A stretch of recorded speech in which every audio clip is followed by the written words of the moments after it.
Ladies and gentlemen, boys and girls, children of all ages, here we go again. You know the crew. We're missing a few, but we brought in the Phantom. Phantom's back. Chris is missing. You know how we could do it. So let's start by, jumping right into it. Edwin, nice jersey. All right. Hey, guess what? It's brought to you by GoonGuard, GoonGuard.com. Check them out. Beth Mouthpiece, check out Andy. He's holding them up right there. Discount code 1973. All right. Here is the email. It's about conventions. This is from Jim from Cape May, New Jersey. All right. Home of the New Jersey Devils. How about that? Or the New York Giants. All right. Hey, 1973. Just a suggestion to help. Your boys should go to conventions, trade shows, autograph shows, rent a table and talk, or do a live stream. Trying to help. Thanks, Jim. Appreciate it. I'm going to toss it to you boys. Check it out. What I'd like to get the thoughts on that. Card shows, set up a table, convention, set up a table. What do you think, Thomas? All depends. We're on a shoestring budget here, so it depends on how much money it costs. And the biggest problem is that we're spread out all over the country, so it's not difficult, but we'd have to really allocate the money. We'd have to go talk to our financial advisors, and what do we have in the bank, like $30 or something like that. Yeah, it kind of caught me by surprise when I saw the email, and I was like, wow, that's a pretty decent idea as far as like networking for if you're at a convention that has celebrities. And maybe you can talk to them and actually get them on like a live stream and not have to pay them. Then kind of pop the channel a little bit like that. I don't know, Ed, from a marketing standpoint, what do you think? What's the take on that? Well, I think it's great. I think it would be awesome. I mean, I was watching this guy on YouTube earlier today. He's called the Hockey Guy, and he actually did that. And he went from having a full-time job to being able to talk about hockey full-time on YouTube. I think it's a great idea to talk on, our banking person, Thomas, also known as the professor. He was not wrong. That will probably basically get us to go through TSA to get to the jetway, but actually not get on the plane. So I think it's a great idea from a marketing standpoint. I think it would be really cool to kind of go around, kind of do some interviews and stuff like that, and you could kind of intersplice them in, Andy. I think that would be great. Yeah, I wonder if how much you actually have access to the people that are there, like signing or whatever. If if you're in before the crowd gets in, if you could actually have some kind of contact with them, or if you're kind of just with the regular people that are there as vendors that, they have to wait in line too for certain things. So I guess that'd be something that you kind of have to look at with the card collecting boom and the autograph boom going on right now. I think it's fantastic. It's just a matter of the logistics of it, time versus, money spent to get out there and do it. So who we should talk to is Roger. Roger might know a little bit more about it. Yeah. I thought it was a great question. Where's Roger from, Tom?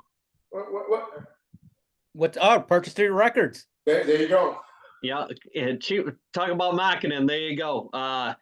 Just great question. I can't give you 100% really good answer on that. I just think it's a great insight from somebody that, kind of thinking outside the box. Get out there and mingle, right? I think the real money's at being out in the parking lot, homeboy style, selling T-shirts out there after the convention's over. Yep. No licensing needed. Don't have to pay for a booth. We're going bootleg style. Yep. There you go. Ambush them. Yep. Just walk. We're gonna keep it real New Bedford over here. Yep. We only have extra large T-shirts. That's all we have.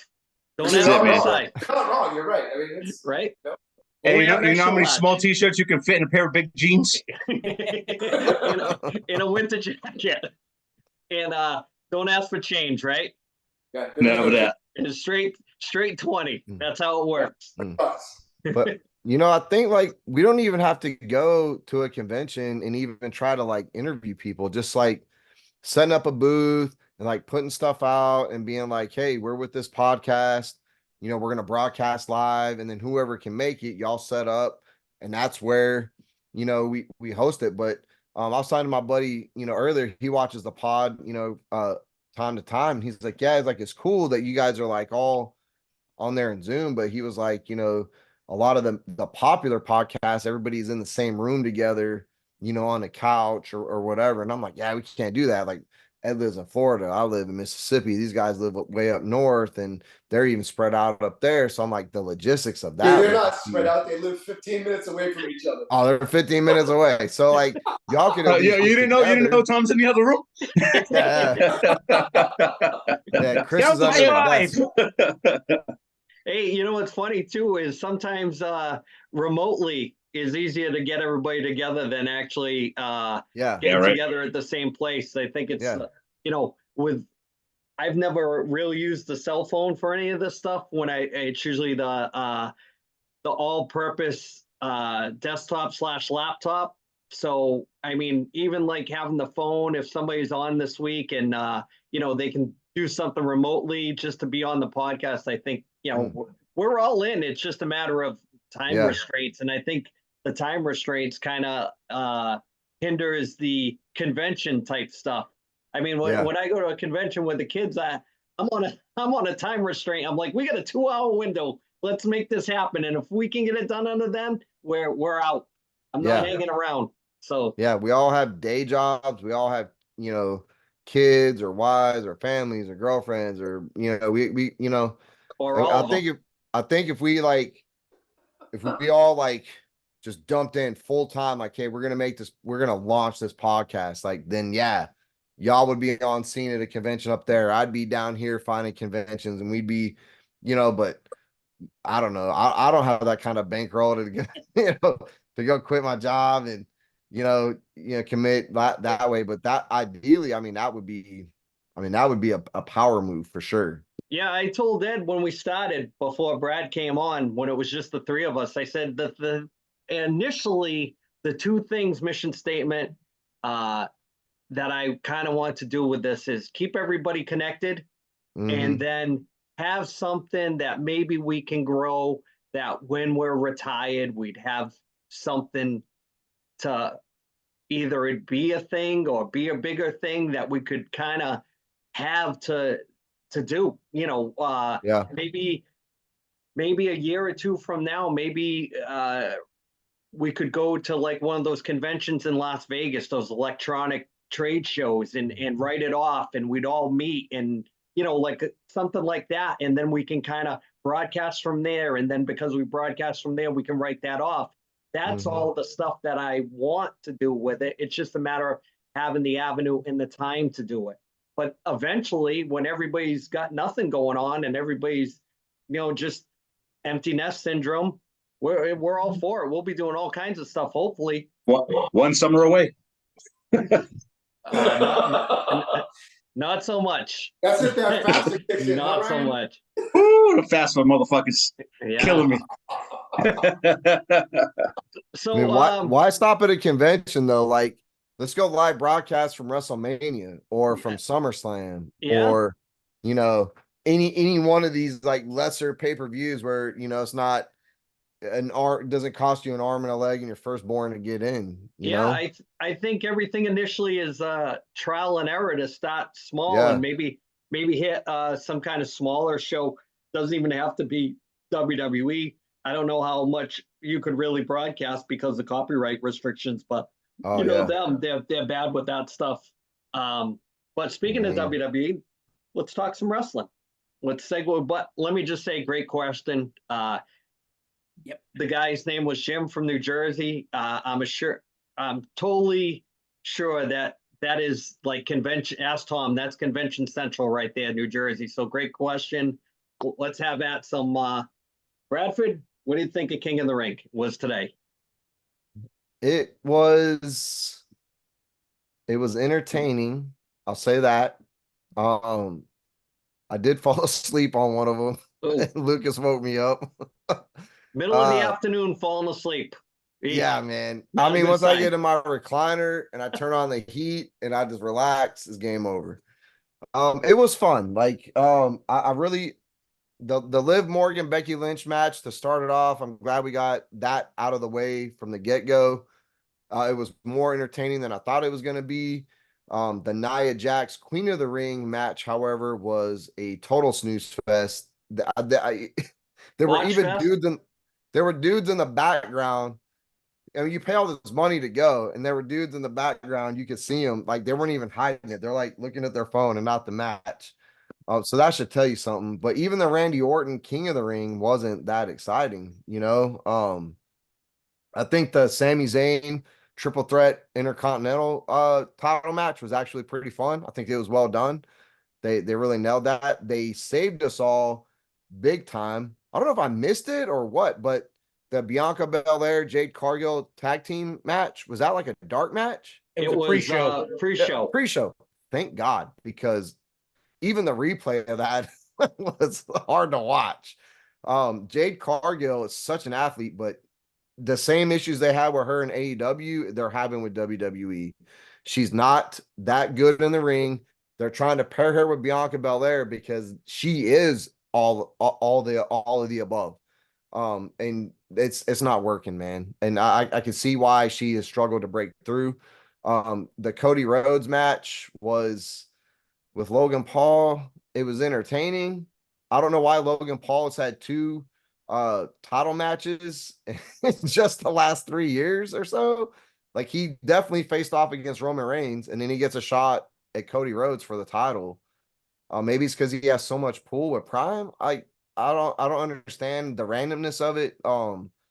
It was entertaining. It was predictable. It wasn't like it wasn't a 5-star match. The Cody Rhodes AJ Styles match from the last PLE was a 5-star match. That was an incredible match.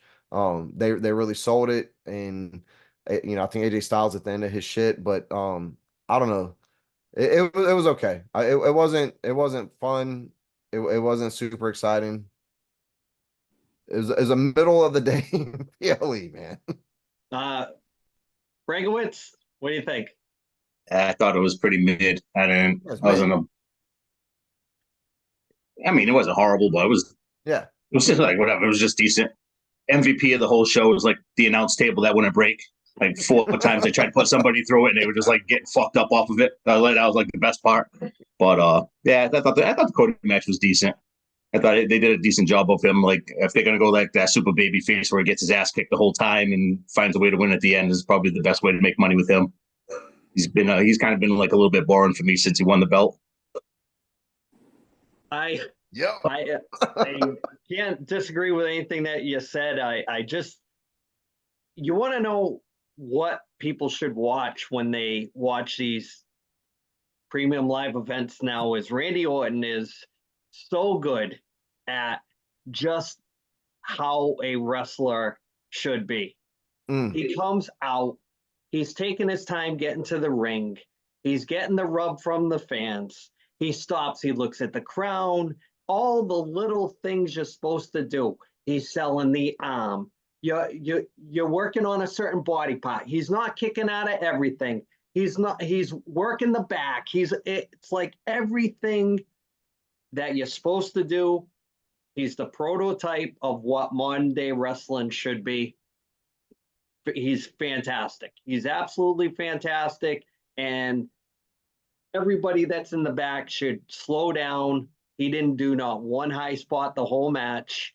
I really, out of all the matches, I'm going to disagree. The only thing I'm going to disagree with Brad is that was my favorite match on the card because it reminded me of an actual wrestling match. No, I loved Randy Orton and Gunther. I told Lucas, I was like, this should have been the main event. That was an incredible match. They had you actually believing that Randy Orton in the prime of, in the twilight of his career was actually going to win the King of the Ring. There was a chance, but you knew that, they're trying to promote Gunther and all that stuff, which they should, because he's great. When he pushed Randy Orton in the corner and chopped him, he laid it in, and you could tell he did. And so I was happy that Randy Orton put him over, because that's one of the guys they should, because Mhm. those larger than lifestyle wrestlers don't come along like that anymore. And Gunther's one of them. I just think that they're too fixated on fixing his size and transforming him, because I liked him when he was a little thicker and he looked kind of like a 70s style wrestler. They're kind of trying to get him with the abs and all that stuff. I mean, his thing was different. And Hey, that guy needs to stay off the top rope. yeah, oh yeah, yeah. That's freaking brutal. Stay off the top rope. It's not. It doesn't fit his. It doesn't fit his style. Horrible. No. All he needs to do is one of those Brock Lesnar fuck ups where you almost kill yourself. Oh doing a man, backflip or hey, something, and he almost slipped. I was like, oh, just bust your ass so you don't do that no more. Yeah. Yeah. And the way he landed on Randy Orton, you didn't know. I mean, it looked good, like it's supposed to, but you didn't know if it was actually a botch. So, but Yeah. that was You my know, favorite match. When Logan Paul jumped on Cody Rhodes, he came hard down on him too. I thought for a second he was hurt. He wanted to break Yeah. the table. That's why. Yeah, there's a couple of those in the Cody Rhodes match, and I like Logan Paul. I think he's good for the sport because he is such a classic heel. He does a lot of that classic heel stuff, even with the low blow on this one. You know, I haven't seen that in a while. You know, like they act like, oh, stop, low blow. Yeah. Classic like Ric Flair heel shit. Yeah. So I loved it, man. But Logan Paul getting title shots and this and that, like, man, keep that storyline over here with letting him, you know, irritate Kevin Owens and all this other shit, man. But I will say that one part of the match, that one announcer interfered and Logan Paul was like, "Who are you?" And Cody Rhodes spun him around. He goes, "I'm Cody Rhodes, bitch." That shit had me hype. I got hype on that because I'm like, oh, they're cussing, they're kind of pushing the boundaries a little bit. You know, I like that part of the match. I thought the banter with Michael Cole and Logan Paul was pretty good. Kind of reminded me get some surly kind of heat going there, and he is hateable, and he does play a really good heel, and his hokiness with his crew kind of doesn't really fit. It's too overdone. But the brass knuckles thing I like. I wish they could get back to less is more and more of a story. But yeah, speaking of that, you guys ready to move on from King of the Ring? The only thing I want to add is that it makes you wonder with Becky Lynch losing the belt if this was a message from Triple H, because she hasn't signed her extension or anything yet, and her contract's up this summer. It's coming up pretty soon. They actually said it's sooner rather than later. So you wonder if they took the belt off of her because she wouldn't sign. And she's currently, right, with her contract, she's the highest paid women's wrestler there on the roster. Yeah. They're probably, if they were smart financially, they'd probably try to get that money off the books.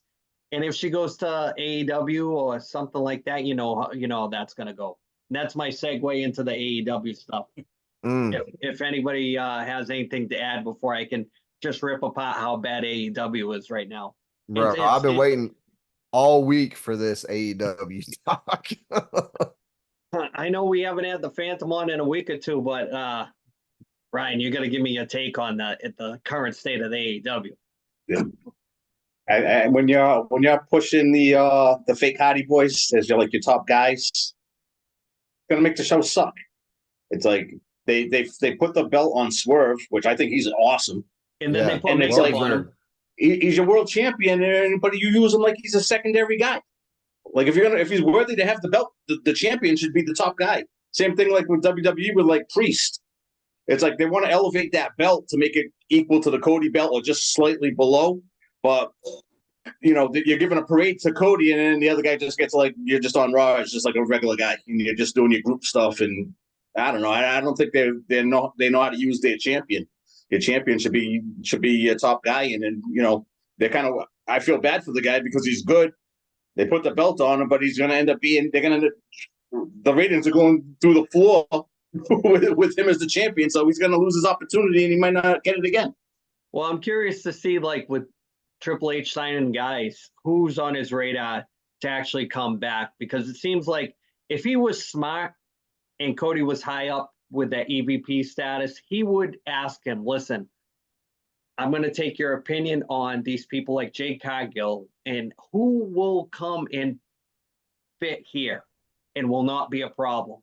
And, he took those shots at Will Ospreay, and then Ospreay came back. They were kind of like, he never kind of named him, but he's like, any young guy that isn't ready to do the grind and just wants to work once or twice a month, this isn't the place for them. So that's great. I mean, if you are a young guy like MJF is still young, he's got at least 15 more years in him, and hasn't even touched anybody in the WWF, that EFG, whatever. I'll still call it WWF. That's where my heart is. But it's a great point. I mean, if you're a younger dude and you're 23 years old and you don't want to go work in WWF because of the schedule, then you're not going to be a true Hall of Famer, right, Ryan? Not too many that are legit. Bradford, talk AEW. Yeah, I mean, when you have to have Dave Metzler come out and literally post about the latest quote unquote bloodbath to try to put it over and to sell it with the crowd, because I don't think a lot of AEW people, the diehards, I don't think it was well received for a company that prides itself on not having these storylines and the realism of it, and it's not sports entertainment, it's wrestling. You just had this 20-foot blood spout come to up the middle of the ring, and like they said, there was so much blood that like it was over the top, like it was too much, and like you're pulling these stunts. And it wasn't just a few weeks ago they had what's her name, the female wrestler Toni Storm, stripping on TV, behind the towel. So they say they're not WWE, they say they're not sports entertainment, but they're pulling attitude era moves out of the bag to try and pump up their ratings, man. And to me, I'm not liking it. Stick to what you're good at, right? And stop trying to compete. We said it before, WWE needs AEW to be successful. They need them. When there's competition, they put out the best product. But stop with the gimmicks and the bullshit. The only flaw I'm seeing with WWE right now is they're so saturated with talent, they don't know where to put people. They have such a developmental program, is so good in NXT. When they bring people up, you wind up having dudes like Braun Breaker. I'm ready for Braun Breaker to go on his run. I'm ready for this guy to start wrecking people. You got nowhere to put him. He doesn't fit in these storylines yet. AEW doesn't even have a developmental brand, right? They're not bringing people up like that. They're just waiting for guys to get washed out of WWE and then they sign them. Well, they kind of had a developmental when Cody was there with the Nightmare Factory. Not that they turned out anybody decent, but at least that was part of the, kind of feeder system, the independence of free agency or whatever. So I know that as a Rhodes family fan, I don't want to say that I stick to this theory that Cody leaving changed everything with that company. I mean, when he 100%. Was there, even like the merch in the stores, like when the action figures came out, they were so hard to find for the longest time. You couldn't find them. And then the trading cards came out like 2 years ago and you couldn't even find them. They were like in collectible stores at like $20 a pack or whatever. I was in Target the other day. I saw them for the first time. They're just that you could buy them at regular price. So that they're trending in the downward, where the collectors were gravitating towards the merch and trying to, grab all these, hot items to, flip or sell on eBay or whatever. When you can find it in the store regular, it's not trending in a good, and they don't have a big roster to make a new line of figures that has like new faces in it.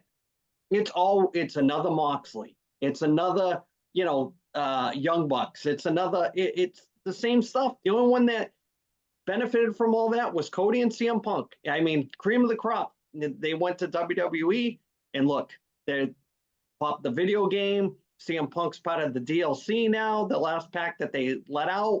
I mean, he's all over it. So AEW is in a sad state of affairs. They need, I don't know if even if TBS is gonna, re-sign them. And if they lose a major network like they had, that's gonna, if they end up on Outdoor Life or one of these other channels that nobody has in their cable package or they gotta go search for, forget about You it. say Outdoor Life. Yeah, I mean, Yeah. that was one of the death sentences for TNA back in the day. Yep. They went from like, they were originally on one, they were pay-per-view first, then they went to like Spike, then they were on like Nashville Network, then they went to Outdoor Life, and they were on Oxygen and all these. I'm like, what the hell's going on? And speaking of TNA, I saw something kind of weak with them. Yeah, and I got to pop on that one. But anyways, somebody put a MetaQuest headset on a wrestler during a match. Their world champion Moose. During the match, somebody put one of those during the match as like a gimmick. I'm like, I can't watch this. I saw it as a clip, came across Twitter or whatever, and I'm like, what are they doing? Yeah. What are they doing? It's gonna get to the point where it's gonna be almost unwatchable. You're gonna watch like one match that you want to see, and that's about it. That's what the sad state of affairs with. They haven't changed the UFC. Now, the Phantoms watch the UFC since the start. I'm in and out with it. It trends with me, but they've never changed the original format since Dana White owned it. You have your weight classes, and I think the belts are weak, but it's still that sports-based presentation. That's what I don't understand why wrestling doesn't do. It's like just Ed, you want to weigh in on any of that? Yeah, I mean, I'm just going to take and kind of run with the ball, like with what you're talking about. Well, I mean, when you and I first started watching AEW 3 years ago, right? Yep. They had William Regal, they had Ole Anderson, they had Tully Blanchard, all kind of in the backs. They had Sting, they had all these guys from the heyday of wrestling, right? And they knew how to do it. I mean, I remember texting you, watching, there was an interview, and Tully Blanchard was in the back of it, and he was making facial expressions to enhance the interview. They don't have any of that. And then the gimmick that they did the other day with the blood coming up through the ring, like, come on. That is just so lame. And the thing about it is that all the talent is like, look, people don't want to hang out in toxic places. And if it's a toxic work environment, bye, see ya. And they're going to go somewhere else. So, again, Tony, send the 5 of us a plane. We can do a better job. No doubt. Yeah. I don't know if you guys saw it. Kenny Omega's been all over his Twitch channel talking about people will message him while he's playing whatever on Twitch, and he's been pretty candid about his feelings on how bad AEW has been, and it has nothing to do with him not being there, but he's actually getting more on the train of it's going too hokey, and people like the old school Jim Cornette style of booking needs to come back, and they need to get somebody in there that knows how to book and tell stories and all this other stuff, and Tony's in over his head, and that's all come from Kenny Omega. So I guess old school fans are kind of like saying to themselves, wow, Kenny Omega's actually kind of smartening up a little bit. It took him the long road to get there, and then everybody's just kind of disappointed with the whole product when you kind of jump ship, and you were hoping that there was going to be another emergence of something special, and it just, maybe there was a sprinkle of a year there where you had Punk, and he had that year that he was there and left after the dog collar match, and that was it. So I don't know, sad state of affairs with that AEW. Tom, you want to add anything?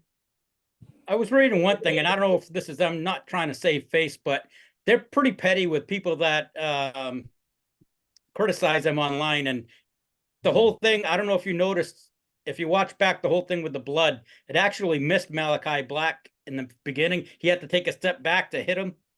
And the big criticism was a few years ago when they did the whole thing. I don't know if you remember, I think it was Kevin Nash, who's been a big critic lately of AEW. they did a spot and it missed him completely, and he didn't have the ad lib to like just take a step back to let it hit him and go on with the gimmick. He just watched it miss him and kind of made a face. So I don't know if that's what they were doing, was like throwing shade at him a little bit, but Oh, it just looked horrible on TV. Yeah, yeah. I mean, why would you, even if Kevin Nash has an opinion on that, which he has all the rights to, I don't understand why you would even try to counteract that on TV with like a, see, we told you, or hee hee ha ha, look, we're watching too. Why would you do that? Why wouldn't you just, I mean, I said this before, the formula is you set, they got a roster of maybe like 30 people with 17 belts on the show, which Yeah. it's crazy. But the formula writes itself. You build stories to chase the titles, and then maybe one or two other people have storylines, but it doesn't hurt to put contenders on the show that are like this guy versus this guy. They're trying to climb the ladder. No storyline needed, just a win and a loss. And then maybe some heat comes out of it. This guy's disappointed. Maybe a manager walks out. Maybe somebody's watching him trying to profile. It's so basic. I just don't understand how the concept does not get through to somebody that supposedly watched wrestling their whole life. But in Malachi Black, that's a waste of talent. I was always a fan, especially like of him. 3 years ago. He should go back to WWE. They could do something with him, even if they threw him in NXT until they brought him back. But the only stupid thing that we talked about it last week that I'm waiting for is that Wyatt 6. But anything more to add with the wrestling? Any more soapbox to get out, or are we moving on to some Tom Shitty picks? Nope. There's another dumbass promo during King of the Ring. I didn't even look it up. Just scan that QR code. Didn't even look it up, man. They flashed it. Even Lucas was like, nah. It's bad when a kid doesn't want to get involved. Yeah. Like, we're over Thomas? it. Bring him out. Let's go. Take it away. All right. Tom Shitty Picks is brought to you by Brock Street Brewing Company, located at 244 Brock Street South in Whitby, Ontario. Everything they brew is in-house, including their beers, seltzers, vodka sodas, and the hard iced teas. So if you're in the Whitby area, go check them out and tell them the 1973 podcast sent you. All right. So, I did my pick for the Eastern Conference last week, so that's to be seen. I'm going to do my pick this week. I'm going to pick the Western Conference. I'm going to go with Dallas. I just think their system, if they have to get a lead, which proved in game one, if they get the lead, they just clamp down and go a little bit more defensive minded, like the coach likes back when he was with Florida. He kind of played that defensive system. So I think I think Ottinger, I think he's the key. I've been saying it all the entire playoff series. Just goaltending is the key, and I think that's going to be the weakness for Edmonton. So I'm going to go with Dallas. I want to ask Ed, is there any buzz around the state of Florida with any Panthers kind of buzz down there, or are they kind of still on the fringe of being noticed? I have to say, where I am, I haven't seen anything. I see more Lightning stuff around here than I do Panther stuff. But I will say that, I mean, there is a hockey presence here. When you walk into restaurants, the game is on. You don't even have to ask for them to turn it on. It's on the TV. That's cool. So, I mean, that's cool. I mean, but in the Panhandle, man, it's all about the beach, man. It's not like Tampa where the whole community really got behind it when I lived in Tampa, and Miami seems to really jump in behind it. Still can't understand how a playoff ticket in Miami goes for $50, where it's like $100 to get into a nightclub, and it's $500 to go see a playoff team in Edmonton. Still can't understand it, but Yeah, it's nice if you can, if you're a hockey fan and you relocate somewhere like that, and you can just, kind of just indulge if you can financially. But I mean, $500 to go to a playoff game is absolutely it's unacceptable, especially if you have a family that's wicked into it. But let's talk some playoffs. Bantam, let's start with you. What do you got? You got. I think we're about to see the Connor McDavid show. He's kind of been quiet. He's been quiet. But gets the game winner in OT. I think he's doing in Dallas. I think Edmonton's going to the Cup. And I was saying the Rangers, but I don't know. I think Florida might edge them out, but to be seen. Thomas, take on that? That series is going to be the last man standing, man. That Eastern Conference, it's going to be a tough one, but I think that overtime game, I think that's going to be the theme of that series. I think there's going to be a lot of close 1-goal games, and I think you're going to see a couple more playoff series, and it's just a matter of can Bobrovsky hold up, because he goes when he's good, but when he goes bad, he has a couple 2 or 3 games where he kind of looks, I won't say bad, but he looks shaky, and I think that's going to be the key is in the playoffs. You can't have those consecutive games where you look bad. I But think he didn't look bad the other night, though. I mean, the dude was standing wide open on the doorstep. I mean, shit, I could have scored on that one. Oof. Wide right. Kind of like the underwear, Ed. Wide right. Yeah. I gotta say that I know I picked the Rangers to win the whole thing, but that Florida team is fun to watch. That is my kind of hockey. I love watching that team. I could take 3 or 4 guys off that team easily if they were free agents, but Monador is one of my favorite guys to watch on D. That guy, he's anything you want in a defenseman, that's the guy. 2 playoff years in a row watching that guy. If he doesn't get paid this offseason when he's a free agent, he's not doing it right, because that guy gives you everything. He's hard on the puck. He actually forechecks from defense. They'll dump the puck in, and he'll be the one chasing the puck on the forecheck. I'm like, well, this guy's all over the place.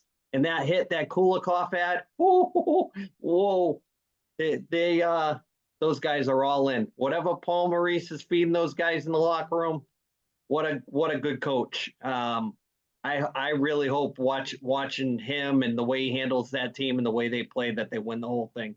It'd be well worth it. And I hope that that's a trend with the way that the league is going with. It's usually a team will win a cup, and then that's the way the league is structured for a few years, like with the trap with the Devils and all that. If it started with St. Louis, kind of fizzled a little bit, but they play a lot like St. Louis did that year. They beat the Bruins. That's the team I want to win the whole thing. It goes against my pick, but watching them play, man, they're all over the Rangers. They could have easily won that second game. Shesterkin bailed them out a bunch of times, couple breakaways. Yeah, I love watching Florida play. That is my kind of hockey. Bradford, watching Dallas? I watched Better than those female matches. Come on, you got to watch. I pulled up the score of on my phone, and I watched that. If you I'm gonna try to watch it tonight, though. They're down 1-0. I don't think Edmonton can beat them. The very little knowledge I have of hockey, I think Dallas has a good mix of veteran and young talent, that is coming up. I think they have one of the best goalies in the entire playoff series. I don't know if he's the best in all of hockey, because I don't watch, but I think, this guy Ottinger has such a big following. It's for a reason. I think he's good. I think that game 1, I think it snuck them. I think they stalled out, and I think this is going to come down to a battle, 7 games. They're going to go all take the series the whole way. I don't know if they will win the Stanley Cup. I think they battled through the playoffs, and just knowing other sports that have playoff series, when you have to battle your way up to the championship series, you're going to get in there banged up, tired, and your performance is going to suffer. So I would hate to see that, because they've made such a historic run up to this point. But Dallas all the way, man. Boys, I'm going to ask you guys a question. So what do you guys think? Do you guys think that penalty was a penalty last night, more than 2 minutes? Should he get suspended? Because that was going around on the internet No. earlier this morning. No. That Oh, was. I agree 100%. You didn't see the shoulder go to his face intentionally.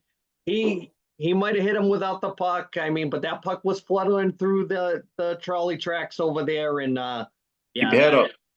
Yep. Keep your Head up. Yep. Absolutely. Thomas, what do you think? I didn't see it. I just saw a quick replay of it, and I think it was 2 minutes. I don't think we should get any more. Yeah, I think especially Ray Ferraro was kind of pro Rangers last night. You could kind of hear it in his voice, and I was kind of disappointed with that. It seemed like the announcing was kind of pro Rangers too. So, I mean, Florida did. Money. They want that New York in there. They don't want Florida in there. I know how it goes. Yep. Florida was bottom 10 in revenue for the league this year, so they definitely don't want Florida in the finals. There you go. $50 tickets for the Stanley Cup. Is there more money if Dallas goes versus Edmonton? Or is Edmonton's got superstars.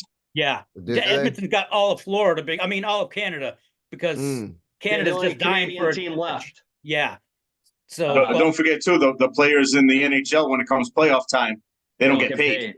They only get paid up to the end of the regular season. So the whole league runs off of escrow from the money that they create. So the more viewers and the more people in the finals, the more the players that are out of the playoffs and everybody else, the more money they make.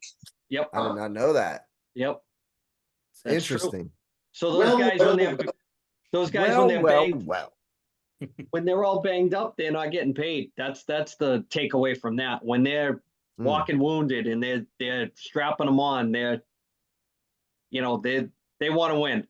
They want to win. So just my takeaways from Florida. Love to watch him play. I'd love to see him win the whole thing for Paul Maurice, because he's been in the league forever, and he gives a great interview. I like the way he coaches. You see what he said about the all his grind guys, all my assholes, or something like that. They're all free agents, or something along those lines. It's hilarious. He said during the live on the bench interview yesterday, he said they asked him how he thought the game was going. He said nobody on this team's been arrested yet, so we're all good. Things are heating up a little bit. So I like that. I like all that stuff. I like that banter. There's not enough personalities. Yeah. And the thing, going back to what we were talking about with the league wants Edmonton because of Connor McDavid. He's like overall the best player in the league. So of course they want to attach some kind of history to him, Edmonton, and the whole deal. So anything to add from the hockey playoffs? Not the playoffs, but I don't know if you saw it today, but Team Canada got eliminated in the World Hockey Championships from the gold medal game. They lost to Switzerland in overtime. So shout out to Switzerland for making the finals. Yeah, and Ed wanted. Oh, go ahead, Ryan. Did you see your boy Gudis manhandling Brady Tkachuk? I did. Like Brady Tkachuk, like probably definitely my top 5 players in the league. Tough as nails, getting his ass kicked by Radko Gudis. Like it was, dude. He fucking grabbed him right by the throat. It was awesome. That was awesome. Give me that guy all day. Yep. Nice. Every team should have at least one defenseman that plays that style. Yep. Just because half the superstars in the league disappear when you play against them. He don't do shit. He don't do shit the whole season. But when the playoffs come and it matters, you got that one dirty guy playing defense for you. All the difference in the world. All of a sudden they shrink like you just got out of the pool. Ooh. Yep. So Ed wanted to touch on the comments from the kicker from the Bills. Yep. Do you want to bring us up to date on that? Get the legal team out here.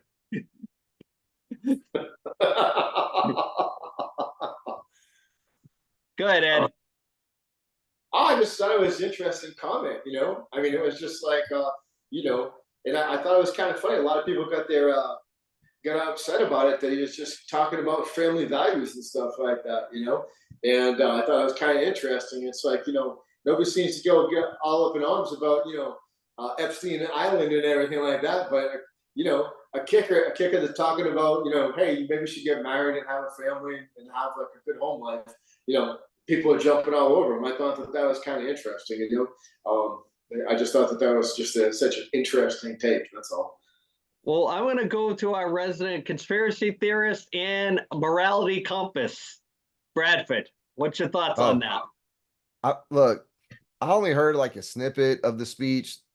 This is what I don't get. You got a guy who's strong in his religious family values, goes to a religious school for a commencement speech, says something in line with the morals and values of the university he's speaking at. And what he said was, some of you are probably out here, you're about to graduate, you're about to go into your careers and your field of study, you're about to go actually do your jobs. And some of you are probably, he didn't say all of you, he said some of you women are probably thinking about starting your family, which I think that's a fair take. I know when my wife graduated college, she wasn't like, hey, I want to go straight into teaching for 20 years, then start my family. She was like, I want to go start my family, ease into my profession, and like we'll go from there. I think that's a pretty normal perspective overall. But like Ed said, they're gonna ignore Diddy, they're gonna ignore Epstein, they're gonna ignore all this war and trauma overseas. But the minute somebody says something religious, holy shit, let's hit the panic button. And then Pat Mahomes comes out, and this is the funny thing. Every interview with these big name Chiefs players, they're trying to catch them in the interview, get it on record. And Pat Mahomes said, I judge people by their play on the field, and he's a pretty upstanding guy. So did he say some stuff? People took it the wrong way. Hey, he's good in my book. And what they don't know is the Chiefs ownership family are like far right conservative people. They're not gonna fire Harrison Butker. That's not gonna happen. So, and do what you want, man. They're gonna try to boycott them. They're gonna stir up trouble, but it's the reigning Super Bowl champs. Like, pick a different team to go and boycott. Before he goes against his jersey sales are through the roof. Through the roof. Yeah. Sold out. Harrison Butker jerseys. He's the fucking kicker, guys. Sold out. Did he acknowledge Palestine in that speech? I don't think he did. No, he kept it. Yeah, he I kept just that wanted to one out. check. Yeah. I just wanted to check. No, he didn't go that far. Okay. So speaking of jerseys that aren't for sale anymore, I got my Carter Hart jersey on right now, just to acknowledge that. So with Tom's look on his face, we're gonna go to Tom. What'd you think of the this whole debacle, Tom? Well, put it this way, I don't agree with what he said, but freedom of speech. So, I mean, I will say Benedictine College did come out and kind of backed off of what he said and said they don't agree with what he said. So, but the funny thing is that he said what he said, and his mother is a doctor. His mother is a physicist. So, I mean, say what you want, and I have no problem with it. But having said that, I don't think it's realistic right now to have. You can't live off of one income coming in this world right now. So no, I have no problem with my wife working. My wife works and makes twice as much as I do, 3 times as much as I do. So we wouldn't be able to live in Massachusetts if she didn't work. So I have no problem. I have no problem with what he said. I don't agree with it, but I don't have no problem with it. I prefer my wife work, and I prefer she cook and clean. Right. I knew. As soon as she gets off work, she better be in the kitchen. Me and Chris will agree. The views of Bradford are not exactly no. Ed, you want to read the statement? No, give me all the heat in the comments. If you're mad about that, come get me in the comments. I'm ready for it. Do you want to name any of the female fans that follow this podcast, and then you can call them right out there, Bradford? Just lost both of them. All 2 have gone now. My goodness. So speaking of conspiracy theories, we're going to get the tinfoil hat segment going. But before we start the tinfoil hat, we're going to sponsor ourselves for this segment. I'm tired of all this other stuff. Time to get down to business. The professor's going to take it from here. Tom, lead us in like you always do. Alrighty. Brad's tinfoil hat conspiracy of the week is brought to you by the 1973 podcast. Check out both of our stores. This is long-winded, so bear with me. At either www.bonfire.com/store/1973-podcast-store/ or the other store is spreadshop.admin.spreadshirt.com/1973-podcast/. We Can gotta you work. spell that out for us, please? We gotta work on that because that's killing me. Where's the Wyatt Six thing? Let me shoot something flash a QR code. worthy of reading. When we drop this podcast in, right underneath will be one QR code for one store and one QR code for the other store. The Bonfire store has all of the t-shirts, and all the other gimmicks are all in the other store. And till Sunday this weekend, it's free shipping, right, Thomas? That's what I was gonna say. Free shipping on all the stuff other than t-shirts. So go out, buy a coffee mug for your father for Father's Day. Buy something. Stop being. I got no cheap. father. Buy something for your mother for I give it to my Father's Day. I'm sure you know a mother that's a father, and plenty of fathers that are mothers. That's what Buckner said. So with that being said, Bradford, bring out that hat. Let's go. So Tom, you mentioned a lot of slashes in your promo there, which is a good segue because our conspiracy this week, there was some slashing going on with Chris Benoit and the whole murder mystery here. So you go down and like the deep dive with this thing, man. Like there's a pretty big movement on YouTube thinking like Chris Benoit was framed. And like the more videos you watch, the more it starts to make sense. So you got the hat on. So Chris Benoit, we know, was having sex and cheating basically with Kevin Sullivan's wife. That kind of spurred this whole thing up, right? But Kevin Sullivan was also the booker. Him and Mike Graham are putting these matches together. The cardinal sin in wrestling, maybe at that time was you don't mess with another man's wife. Go cheat on your wife, do drugs, beat your own wife, as we've seen in all I can't think of dark side. You can do drugs and beat your wife, but you can't sleep with another man's wife. Cardinal sin. He committed the cardinal sin. So there's a lot of people thinking Mike Graham and Kevin Sullivan got together and kind of turned the locker room against Chris Benoit, kind of. There's a lot of clues that lead up to it. Arn Anderson was giving him a lot of heat and cut a promo where he literally says, Chris Benoit, you are going to lose your whole family over this heat with Kevin Sullivan. And that's like kind of clue one. Like that's the little breadcrumbs that take you down the rabbit hole. Later on, there was a lot of heat going between Mike Graham and Chris Benoit, where Chris Benoit was actually trying to get Mike Graham fired. And Mike Graham said that he would cut off Chris Benoit's head if he ever got him fired. Like all these interviews and these promos are starting to come to the surface and people starting to connect the dots. Kevin Sullivan was considered by a lot of people to be a Satanist. And it's interesting that the whole Benoit murders happened on June 24th, just a few days after a summer solstice, which is a big deal amongst that community, right? And then if we want to go deeper, the same time Benoit and 2 years prior, Eddie Guerrero was murdered or died. Excuse me. I don't want to get us in trouble there. Allegedly died of overdose.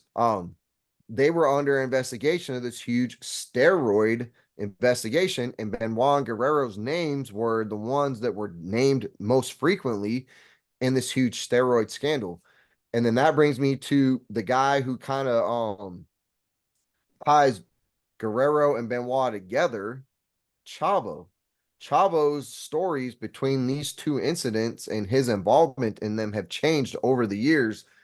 There's way too many inconsistencies to say that he's even like a valid witness or a member of knowing what happened on either situation. You know, he was close to, obviously he was a relative of Guerrero, but he was close to Benoit after Guerrero was passing. So he was a kind of this insider man, but all of his stories have changed so inconsistently that like stuff doesn't add up, and people are starting to pull at these threads.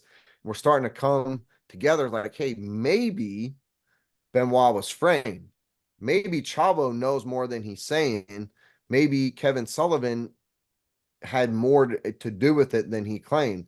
The other big piece of it, that all the evidence of Benoit's murder suicide is circumstantial. There was no serious concrete evidence to tie Benoit to it, right? Everything was circumstantial, which is weird. Usually there would be like the weapon and the hand, and you know, you'd be able to paint this picture, but it was all circumstantial.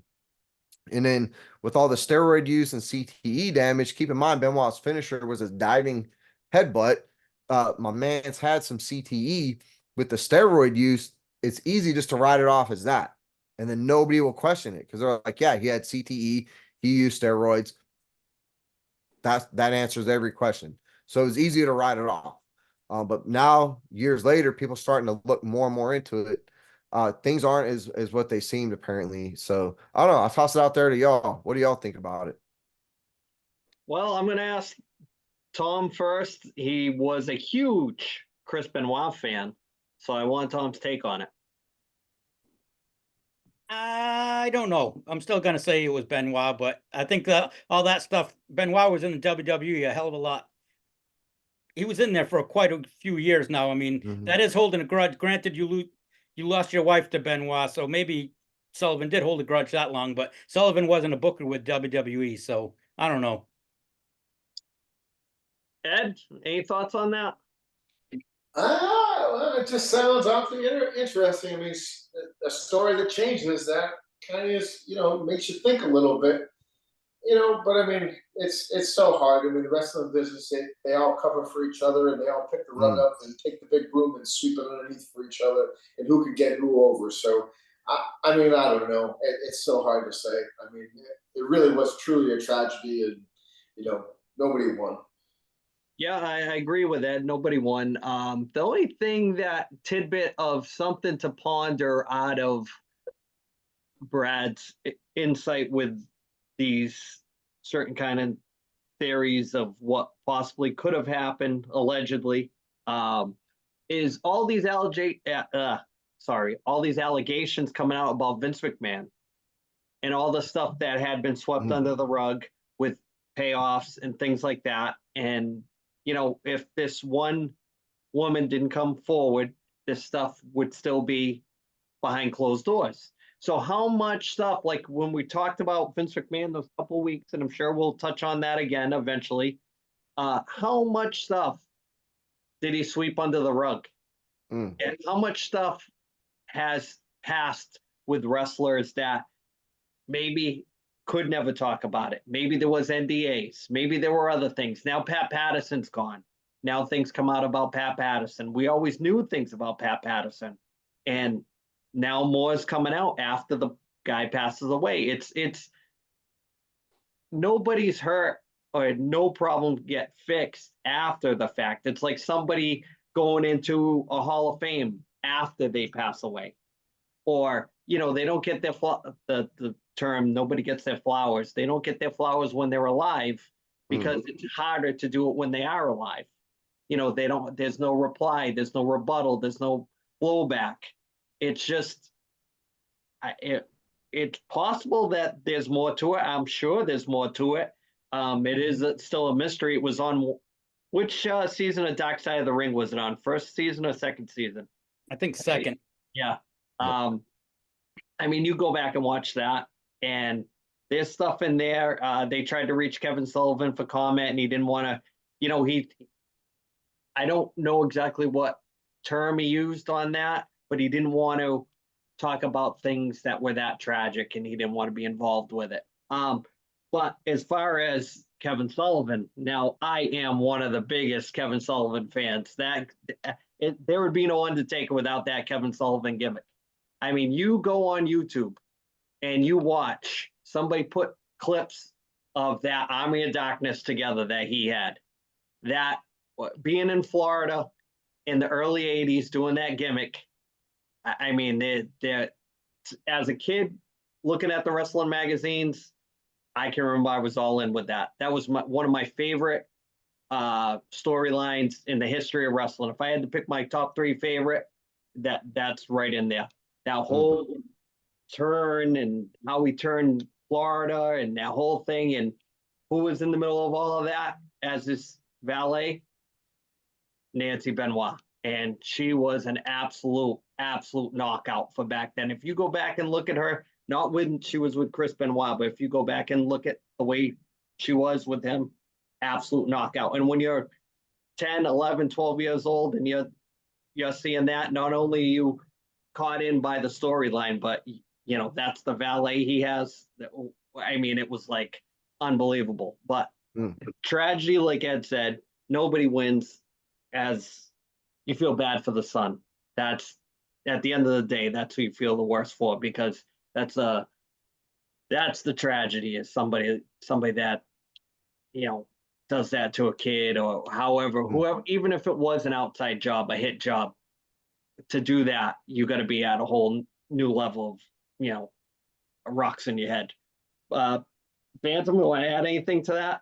Yeah, to kind of go along with what Brad said, the thing I always found really, really interesting is that whenever they asked Kevin Sullivan about it, you know, now everybody's gone. So it'd be easy for him to be like, I knew that guy was no good, killed my ex-wife. He never says nothing. He keeps it real low key, which kind of would fall into, if he did have something to do with it, you're not going to act like you hate the person. You just make it look like, oh, that's my ex-wife, and you know, it's not my business anymore. Like, that's her choice of what she did. But if there is any truth to what people are saying, keeping low key with it might probably benefit you. So I haven't had a chance to do this, but it just popped in my head. The date of the tragedy that happened with the murder and Mike Graham's suicide. How much of a difference in time is it between those two dates? Now, that would hold weight to Brad's theory that maybe now there is a history of suicide in the Graham family, but maybe Mike Graham did that to, you know, so he wouldn't have to ever deal with any allegations. Who knows? Or he was suicided because he knew too much. Could be. Might have been flapping the gums. Could have been getting drunk somewhere and telling Steve Kern about what was going on. That, hey, it's definitely a deep dive with that whole thing. I mean, I wish we had started the podcast a little sooner when they were doing the really good dark sides, because those are speaking of really good dark sides, that's a good segue, right? The tinfoil hat and into the Who Killed WCW docu-series that they're gonna do. I heard Ric Flair's all upset that they didn't approach him and talk to him about it, where he could have been doing all these dark sides the last 4 years, and now all of a sudden he wants to be involved with that. I'm enamored with it, of course, because everybody's going to have their own hot take on it. But should they incorporate next season Who Killed AEW? They could probably work on that. So, Ed, were you thoughts on that dark side with Who Killed WCW? A little preview. I just saw it flash up on my Facebook screen, and I sent it to you guys, and I'm like, I can't wait to see it. Yeah. I think it's not just like an hour episode. I think it's like a couple Like parts. Four episodes. Right? Yeah. I hope that they talk to more people than they usually do, than the usual suspects. And I cannot wait, if Jim Cornette's a part of it, to hear his take on the whole, you know, maybe going as far back as when Turner bought it and Jim Hurd had that little run in the middle, and then Bischoff and towards the end with Russo. So I'm sure when they get to the Vince Russo parts, Jim Cornette will be pretty on point with his views on that. So Thomas, thoughts on the series? Should be good. They, from what I've read, they're going to talk to quite a few people that have never spoken on camera about it on anything. So that I actually heard about this a couple weeks ago about them and what they were doing. So I can't wait for it. It should be interesting. It's next month, right? It's June.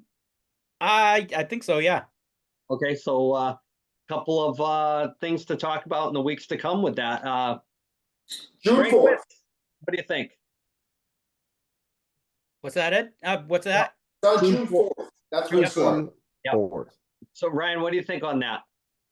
Should be really good. You got some pillars of wrestling that are in there where you got your Hogans, Bischoff. I think it really started going down the tubes when they brought in Vince Russo. I think that's really when it started going down the tubes. But I think it's a little bit of overbooking, and much like some of the stuff in AEW, it's you give the guys too much control over their characters, and you start butting heads on what you're going to do, and if you got creative control, and it kind of ruins the show. Yeah, they had I think they had a big veterans versus really good young guys thing kind of going on, and the vets all had to say so, and those all those young guys ended up leaving and becoming big stars. If they could have kind of somehow worked it all together, they probably still be around. Yeah, it was sad for me to see WCW go, because I was always such an NWA guy, and that was the twilight of them just hanging on, and just at the end when it got really bad, Flair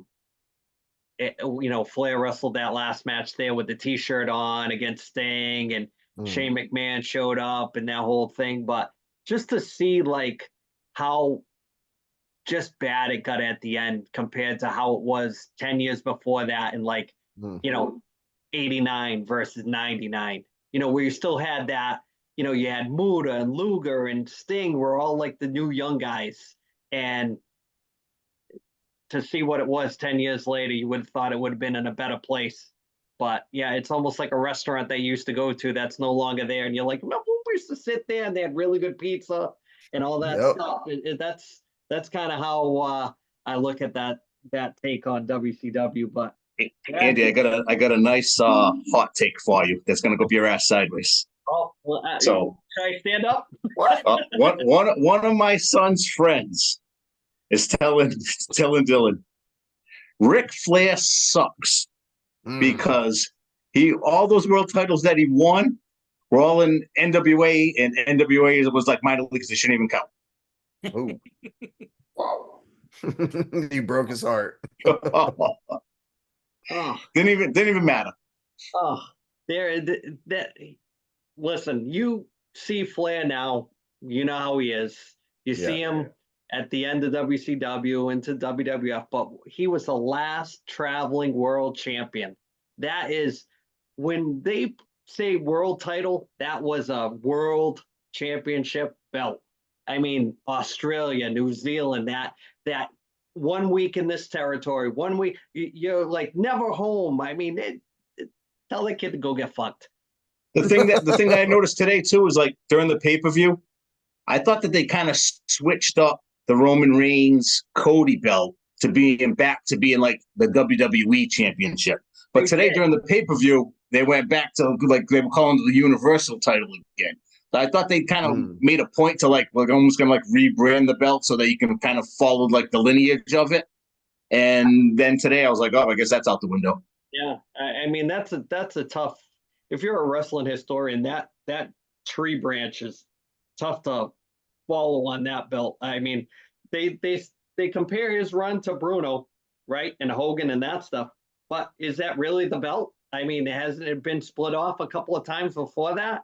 It's just, I don't know. Yeah, that's like you've said before. That's what happens when you want to ruin the belt and have two.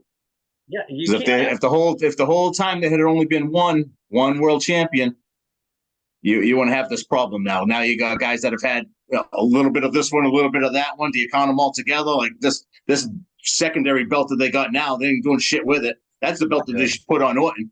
I mean, at least they could legitimize it a little bit if they gave it to him.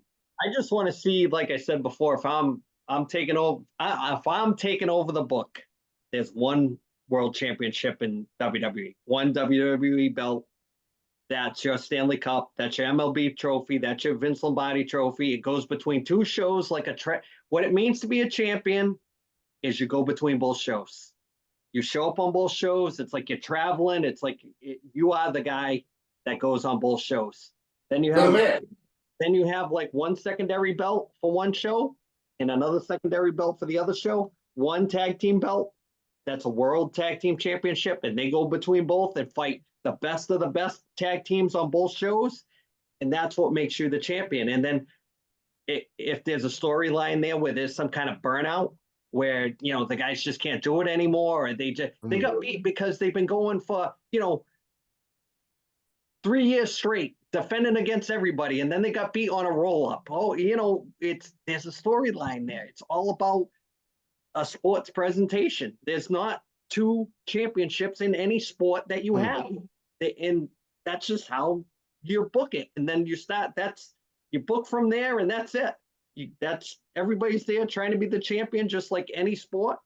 And like real sports, can we get some instant replay? Because Randy Orton's shoulders weren't down.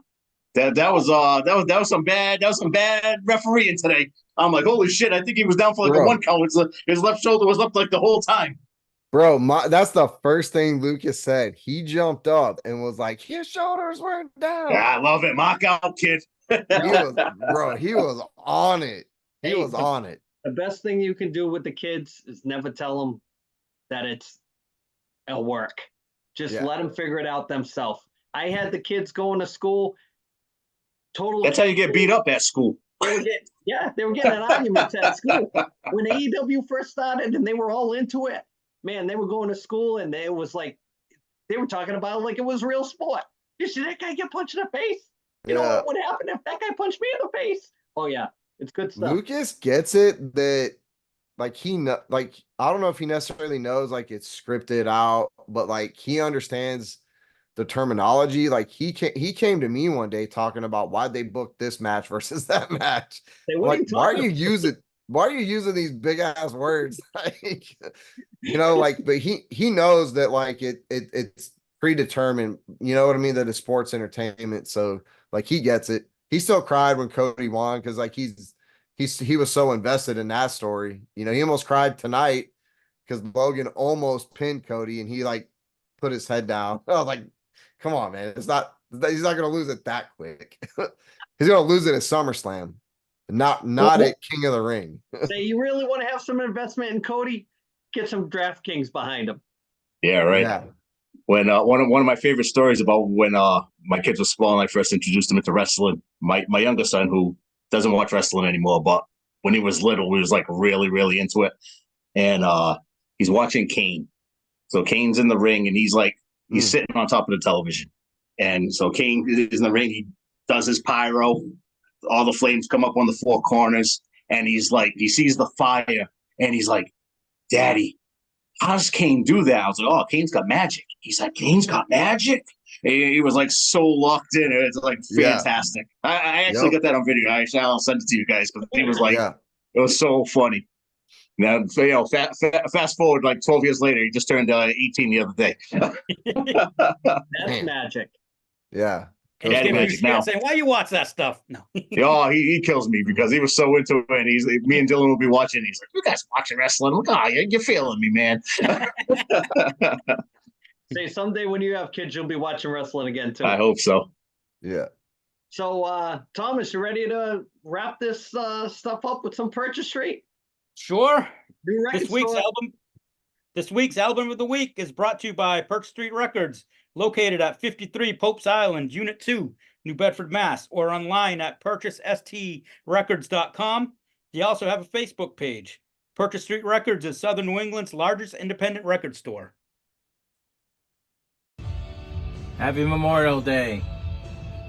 We're so happy we're working while everybody else is at a cookout or the beach or somewhere not here.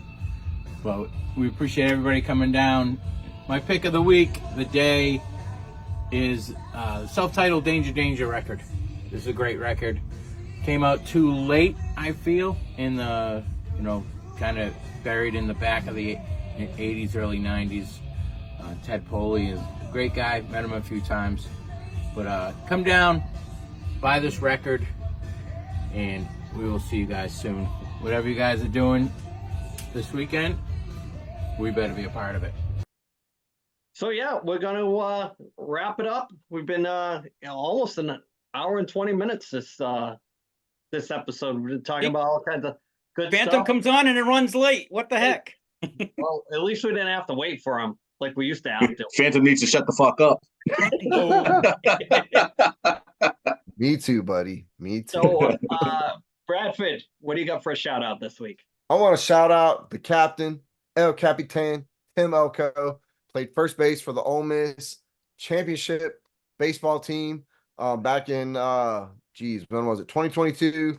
Anyway, he got drafted by the White Sox. They're double A's, the Birmingham Barons, which they came down to play the Biloxi Shuckers double A baseball team. We went on Friday night. I didn't even look who they were playing because it's double A baseball. Who gives a shit? I wanted my freaking Konica sausage and my Coke Zero, and I wanted to watch some baseball with my family. And then comes up to bat. They announced Tim Elko, and I looked at my wife, and I was like, you got to be freaking shitting me, man. One of my favorite baseball players of all time. So I went and grabbed a program out the gift shop and bought a freaking Sharpie. Soon as the game ended, I was down front row center, plowed through, knocked a bunch of kids out the way. He's packing his bag up, and I was like, Timmy, had my little man with me. He came over, classy dude, signed my autograph, man. Day made, took a picture. Couldn't ask for anything more. A random Friday night baseball game. Got to meet one of my biggest, man crush baseball players. Lucas was over the moon. Lucas plays first base. Timmy plays first base. Couldn't have happened any better, dude. Shout out Tim Elko. Classy guy. There you go. Classy that's guy. what it's all about. Professor, what do you got this week? I want to wish a happy, I'm going to get this wrong, but 34th wedding anniversary to my sister Lori and my brother-in-law Tim, celebrated this week. So happy anniversary, guys. Hopefully they watch the show. They do listen. They better be listening. They wear, I had a sweatshirt made up for my sister. She wears it all the time. Did you get it off the shop? No. You would have got free shipping. Get one this weekend. I had it done at the sweatshop downstairs. Edwin, what do you got? I just want to say, have a good Memorial Day weekend for everybody, and it's always good to see you boys. Look forward to it every week. So, I think it was 10 years ago today that we had a fire and had some cocktails at my dad's house about 10 years ago. So it's good to see you boys again. So yeah, I was going to mention that, Ed. You took the words right out of my mouth. I know what you're talking about. And Jedi mind trick.